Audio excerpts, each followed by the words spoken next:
The Trojans are coming off their bye week, and awaiting them is the Associated Press's #1 ranked Oregon Ducks. Can USC pull off the upset? Welcome to another edition of Trojan Talk. I'm Jonathan Khamis, being joined as always by our USC beat writer Michael Lev. And the way this story has kind of been written in the NCAA ranks here is that the last 3 teams to be ranked either by the Associated Press or the BCS have gone down. Is Oregon next? There are a lot of pieces in place for that to happen, Jonathan. It's a road game. It's a conference game. It's a primetime game. It's a newly minted #1 team. It's a pretty good, top 25 host team in USC. I think the pieces are in place. Will that happen? Well, we'll have to wait till the end of the show. We'll have to tease that. Yeah, we're going to tease that. Not yet. Yeah. We can't let our viewers know yet. But you said in the blog that the Ducks are exactly what the Trojans need. What did you mean by that? Because this team is pretty good now. Yeah, obviously it's a great team. I mean, Oregon is tremendous. They lead the nation in scoring. They lead the nation in total yards, turnover margin. But there was a concern coming off of a big victory, going into a bye week, maybe some complacency setting in, or maybe you start to feel satisfied or good about yourself. No way that's going to happen with an opponent this good. They had USC's attention right off the bat, and just to drive the point home, Lane Kiffin essentially ran a boot camp last week. He had the guys. They're running sprints, aren't they? Well, he started practice at 6 a.m. Wow. It was raining most of the time, and they're running sprints for 15 minutes after it was all over. Yeah. So it was pretty intense. Maybe we'll call it the reboot camp. They were rebooting for the second half of the season.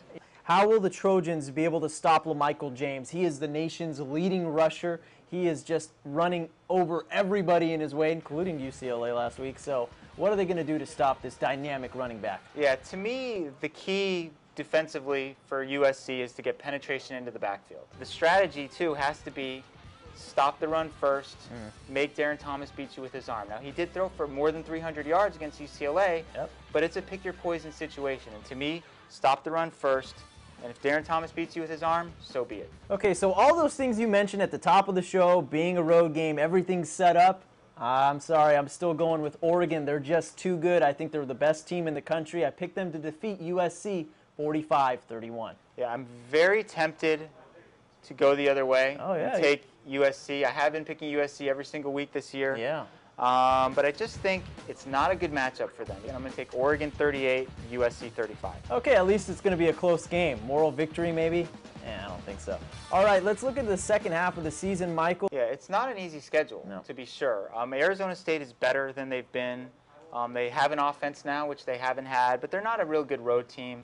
At Arizona and at Oregon State, I mean, if they split those 2 games, I think that's an accomplishment. Oh, yeah, that'll be a success for sure. And I would say, based on the way they're playing so far, Notre Dame's probably the easiest game of the remaining ones, which, it's sort of sad to say that about USC's arch rival and this sort of, national power. I'm not sad for Trojans fans. They No, care it's less. not. No. And then the UCLA game, I think it depends on whether UCLA has something to play for at the end of the season. Depends if they show up. We never know what we're going to get from the Bruins. You do never know. We know we're not going to get Kevin Prince in that game.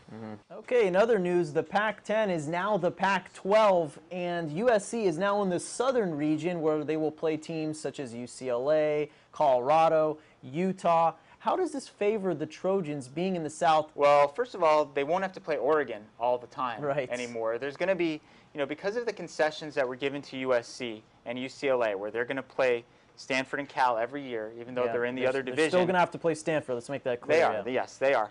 But they're not going to face 2 of the Oregon schools and Washington schools every year. Yeah, I'm excited for the Pac-12. I'm looking forward to some new blood with Colorado and Utah. I think it's going to make for an outstanding season next year. And a championship game. Oh, yeah, I forgot about that. It's going to be really USC, cool. we don't know if they're going to be eligible for it next year.